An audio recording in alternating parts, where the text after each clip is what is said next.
নমস্কার বন্ধুরা, আমার রান্নাবান্না চ্যানেলে তোমাদের সকলকে স্বাগত জানাই। আজ আমি পালং শাকের একদম নতুন একটি রেসিপি বানাবো। গরম গরম ভাত অথবা রুটি পরোটার সাথে এই পালং শাকের রেসিপিটি খেতে অপূর্ব লাগবে। রেসিপিটি বানাবার জন্য প্রথমে আমি একদম কচি নরম দেশি পালং শাক বেশ ভালো করে ধুয়ে আমি কুচিয়ে নিয়েছি। আর তার সাথে পালং শাকে দেবার জন্য কয়েক রকমের সবজি কেটে নিয়েছি। এই সবজিতে আছে আলু, বেগুন, আর আছে কুমড়ো, আর আছে মূলো। পালং শাক আর সমস্ত সবজিগুলোই কাটার আগে বেশ ভালো করে ধুয়ে কেটে নিয়ে বেশ ভালো করে জল ঝরিয়ে নিয়েছি। আর তার সাথে একটা বাটিতে একটা ডিম আমি ভেঙে নিয়ে তাতে অল্প করে সামান্য একটু নুন দিলাম। নুন দিয়ে ডিমটাকে বেশ ভালো করে আমি ফেটিয়ে রেখে দেবো। আর এরপরে আমি রান্নাটা শুরু করব। প্রথমে আমি একটি মশলা বানিয়ে নেব। এর জন্য আমি শুকনো খোলায় খানিকটা চিনেবাদাম দিয়ে দিলাম। আর চিনেবাদামগুলোকে বেশ ভালো করে কিছুক্ষণ নেড়েচেড়ে আমি ভেজে নেব। চিনেবাদাম বেশ সুন্দর বেশ ভালোভাবে ভাজা হয়ে গেলে এই ভাজা চিনেবাদামের মধ্যে খানিকটা আমি গোটা জিরে দিয়ে দিলাম। এবার গোটা জিরে বেশ ভালো করে চিনেবাদামের সাথে বেশ ভালো করে নেড়েচেড়ে ভেজে নিয়ে কড়া থেকে নামিয়ে ঠান্ডা করে নিয়ে মিক্সার গ্রাইন্ডারে এই ভাজা জিরে আর ভাজা চিনেবাদাম দিয়ে দিলাম। সাথে দিয়ে দিলাম একটা ছোটো সাইজের টমেটোর অর্ধেকটা। আর তার সাথে দিয়ে দিলাম ঝালের জন্য দুটো কাঁচা লঙ্কা। ঝালটা তোমরা তোমাদের নিজেদের রুচি অনুযায়ী দেবে। আর সাথে অল্প করে একটু আদা দিয়ে দিলাম।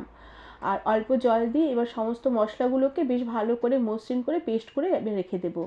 এরপরে এই কড়াতেই আমি সামান্য পরিমাণে তেল দিলাম। তেল বেশ গরম হয়ে উঠলে প্রথমে আমি সবজিগুলোকে ভেজে নেব। তার আগে আমি অল্প করে একটু জিরে ফোড়ন দিলাম। এবার জিরে ফোড়নটাকে কিছুক্ষণ নেড়েচেড়ে নেওয়ার পরে যে সবজিগুলোকে কেটে জল ঝরিয়ে রেখেছিলাম সেই কেটে রাখা সবজিগুলোকে প্রথমে দিয়ে দিলাম। এবার সবজিগুলোকে তেলের মধ্যে কিছুক্ষণ একটু নেড়েচেড়ে নেব। এরপরে সবজিতে দিয়ে দিলাম সামান্য একটু নুন আর সামান্য একটু হলুদ গুঁড়ো। এতে সবজিগুলো যখন ভাজবো সবজিগুলোর মধ্যে একটু নুন ঢুকবে আর সবজিগুলো একটু ভাজতে ভাজতে নরম হয়ে আসবে। বেশ ভালো করে এবার বেশ সবজিগুলোকে নেড়েচেড়ে নেব। আর গ্যাসের আঁচ কমিয়ে রেখে ঢাকা দিয়ে ঢাকা খুলে সবজিগুলোকে বেশ ভালো করে নেড়েচেড়ে হালকা করে ভেজে নেব। কিছুক্ষণ এভাবেই সবজিগুলোকে বেশ ভালো করে নেড়েচেড়ে হালকা করে ভেজে নিয়েছি। সবজি খুব সুন্দর ভাজা হয়ে এসেছে। এবার যে পালং শাক আমি কেটে জল ঝরিয়ে রেখেছিলাম কেটে রাখা পালং শাকগুলোকে কড়াতে দিয়ে দিলাম। এবার পালং শাকও কড়ার মধ্যে বেশ ভালো করে সবজির সাথে নেড়েচেড়ে নেব। আর নাড়তে নাড়তে সবজির সাথে পালং শাকও বেশ খানিকটা মজে আসবে। আর এভাবে পালং শাক বেশ নেড়েচেড়ে কিছুটা মজিয়ে নেবার পরে আমি সামান্য একটু জল দিয়ে দেবো। খুবই সামান্যই জল দেবো, কেননা পালং শাক থেকেও বেশ অনেকটাই জল বেরোবে। তবে সবজিগুলো একটু সেদ্ধ হবে। এর জন্য একটু চায়ের কাপের অর্ধেকের পরিমাণের মতন আমি জল দিয়ে দিলাম।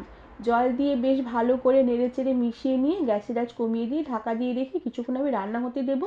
এতে সবজিগুলো সেদ্ধ হয়ে আসবে ভালো করে আর পালং শাকও বেশ ভালো করে সেদ্ধ হয়ে একদম নরম হয়ে মজে আসবে। আর এভাবে ঢাকা দিয়ে রেখে কিছুক্ষণ আমি পালং শাক রান্না করে নিয়েছি। পালং শাকও খুব সুন্দর মজে এসেছে, সবজিগুলো বেশ অনেকটাই সেদ্ধ হয়ে এসেছে। এবার আমি গ্যাস থেকে কড়াটাকে নামিয়ে গ্যাসে আরেকটি পরিষ্কার কড়া বসিয়ে তাতে অল্প পরিমাণে তেল দিয়ে দিলাম। খুবই সামান্য পরিমাণে তেল দিলাম। তেল গরম হয়ে এলে যে ডিমটা আমি প্রথমে ফেটিয়ে রেখেছিলাম ফ্যাটানো ডিমটাকে আমি কড়াতে দিয়ে দিলাম। এবার এই ফ্যাটানো ডিমটার দিয়ে বেশ ভালো করে আমি একটা ডিমের ঝুড়ি বানিয়ে নেব। তবে ডিমের ঝুড়িগুলো আমি একটু বড় বড় করেই বানাবো, খুব একটা ঝুড়ি ঝুড়ি করে বানাবো না। একটু বড় বড় করে ভেঙে ভেঙে ডিমের ঝুড়ি বানিয়ে নিয়ে এই ডিমের ঝুড়িগুলো কড়া থেকে উঠিয়ে রেখে দিলাম।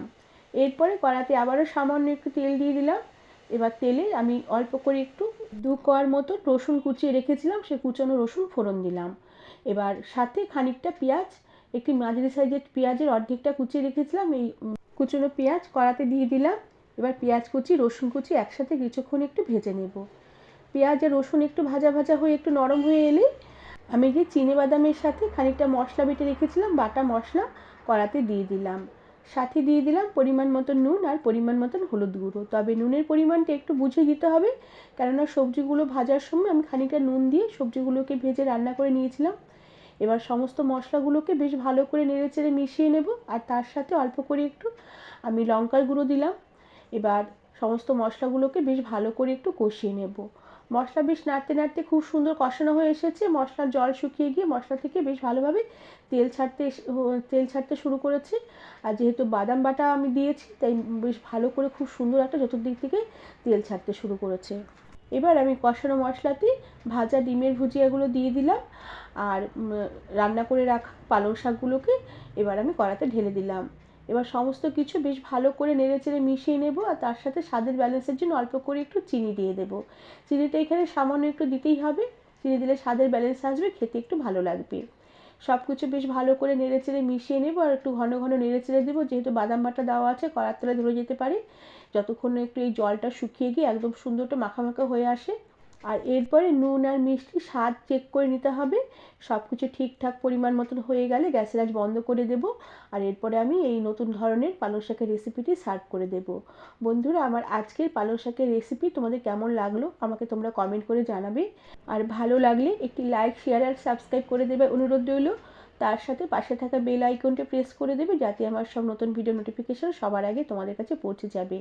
আর যারা আমার ফেসবুক পেজ থেকে দেখছো তাদেরও পেজটিকে ফলো করে দিয়ে ভিডিওটি লাইক শেয়ার করে দেবার অনুরোধ রইল। আজ তাহলে আসি, পরে আবার একটি অন্য কোনো নতুন রেসিপির সাথে দেখা হবে। ধন্যবাদ বন্ধুরা।